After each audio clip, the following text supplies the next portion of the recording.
Good evening to one and all. So in today's lecture series, we are going to discuss about the DC servo motor. Now, the DC motor that is used in servo systems is known as a servo motor. So a servo system, it is nothing but a closed loop system where the feedback signal like the position, velocity, acceleration, etc. Now these signals, they are used to drive the motor. Basically, it is used to position the load or something like that. That's called as the servo mechanism. So now this DC servo motor, now basically it is a DC motor, but it requires to produce the rapid acceleration from standstill.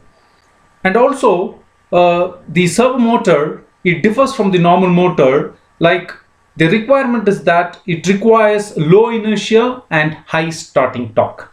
So these are the requirements of a DC servo motor. Now these requirements, that is the low inertia and high starting torque, now it is attained with reduced armature diameter and increase in the armature length. So now these changes in the construction of the DC motor, now that's the basic difference between the DC motor and a DC servo motor. So now in control systems, now we model this DC servo motor because it is being used in servo mechanism. So the DC servo motor, it can either be modeled as the armature controlled with fixed field, that's called as the armature controlled motor, or otherwise the field control motor with a fixed armature current. Now we'll be discussing first the armature controlled DC servo motor, followed by the field controlled DC servo motor. Now this is the diagram or the circuit diagram which represents the armature controlled DC motor. Now here it is nothing but the servo mechanism, now wherein we have already discussed the output. Now in terms of velocity, position or acceleration, it is being fed back into the input. Now it is used to control the motor, thereby controlling the gear system. Now this is basically the what you call as the servo mechanism. So in this, the first one is called as the armature controlled DC motor. Now it is clearly indicated over here. Now it is armature controlled, so which means the field of the DC motor is kept constant. So the field, it is kept constant. Now whereas the armature voltage is varied. So therefore the armature side, it is modeled now using, now you can see, now it is modeled using the resistance RA as well as the inductance LA. So the field and the field current, now they are kept constant. They are kept constant.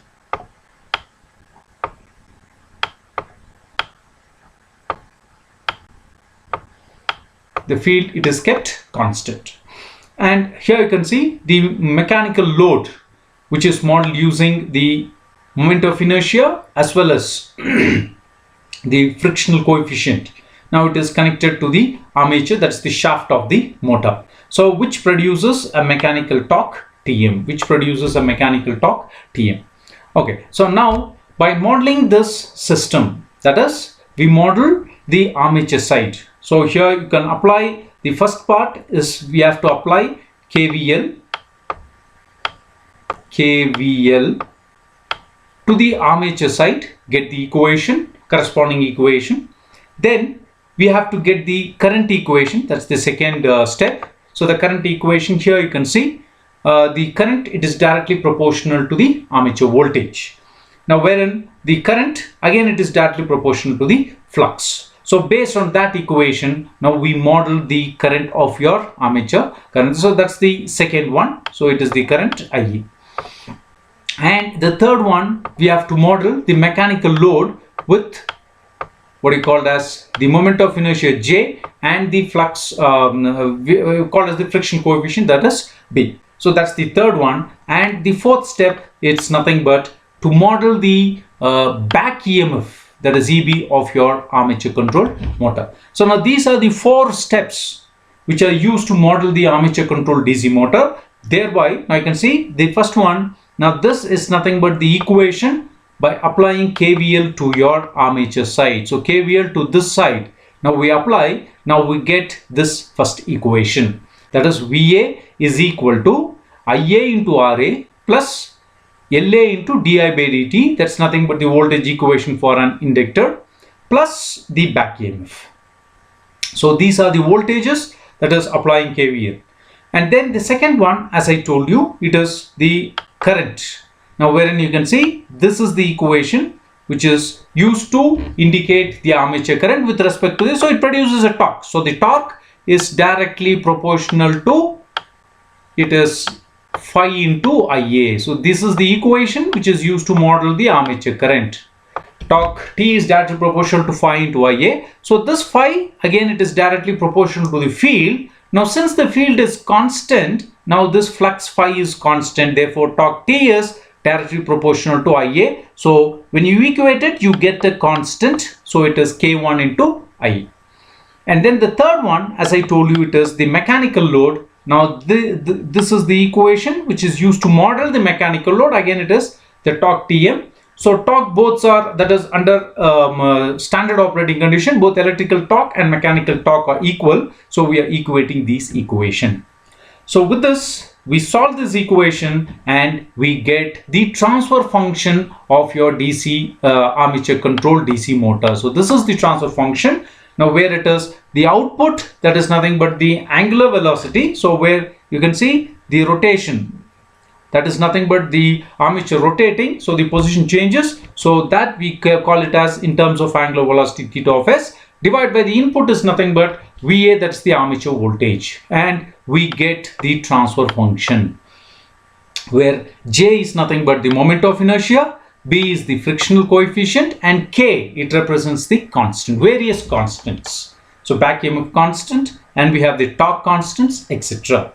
So this is the final mathematical representation of the armature controlled DC motor and the corresponding block diagram. Okay, so this, it is the corresponding block diagram where you can see VA of S, that's nothing but the input armature voltage, and theta of S is the output, and we can see the feedback which is taken. So this equation, it is directly transformed into a block diagram.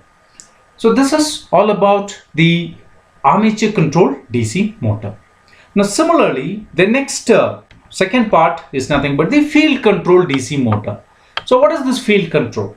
Now it is here the armature is kept constant, that is the armature side is kept constant. The armature side is kept constant, whereas the field side, now it is varied. So armature side, it is kept constant. Now the same thing what we have followed in the previous case, that is applying KVL. Now in this case, it is applied to the field side.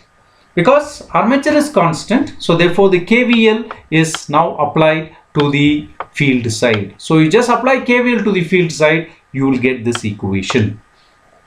That is VF is equal to IF into RF plus LF into dF by dt. And the second one, you can see it is the mechanical load as well as the torque equation.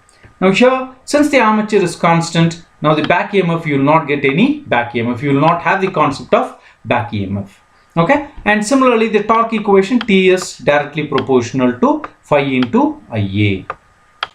Phi into Ia. So in this case, you can see Ia is constant. Therefore, your torque is directly proportional to flux phi, wherein the flux phi, it is directly proportional to the field current If. So therefore, your torque T, now it will be equal to, it is a constant K into If. So this is the second equation, and this, it is the mechanical load, modeled of the mechanical load which is connected to the armature. Now with this, we get the transfer function of your DC field control DC motor, where you can see theta of S, actually that's the output angular velocity, and now VF, that's the field voltage, now which acts as the input. So since EB is not there, it is not associated with the field control, we don't have any closed loop. Now this, it is the transfer function of a field control DC servo motor and the corresponding loop, that is block diagram representation. So this is all about the that is the DC modeling of the DC servo motor, both armature control and field control DC servo motor. Now we'll see some basic difference between the servo motor and the normal DC motor. So servo motor, they worked on the principle of closed loop system, in which the DC motor is also one of the components, whereas the DC motor, it works on the principle of Lorentz force law, which already we know, that is when a current carrying conductor is placed in a magnetic field, it experiences a force. Now here, due to the closed loop system, servo motor will have high precision and accuracy, but that will not be the case with the DC motor. So servo motors are mostly used for precision application, where accuracy is very, very important. Now here the inertia of the servo motor is very less, but inertia of motor is okay, fine, it is also less. Now the servo motor is more suited for automation and robotic industry, where precision and accuracy are very important parameters, whereas DC motor, they are used for all versatile applications. Servo motor, they require maintenance. Now this DC motor, it is rugged in nature. And servo motors are mostly compared to DC motors, costly compared to DC motors, whereas DC motors, they are not as expensive as your servo motor. So thank you very much. That's it to do with the DC servo motor. Thank you.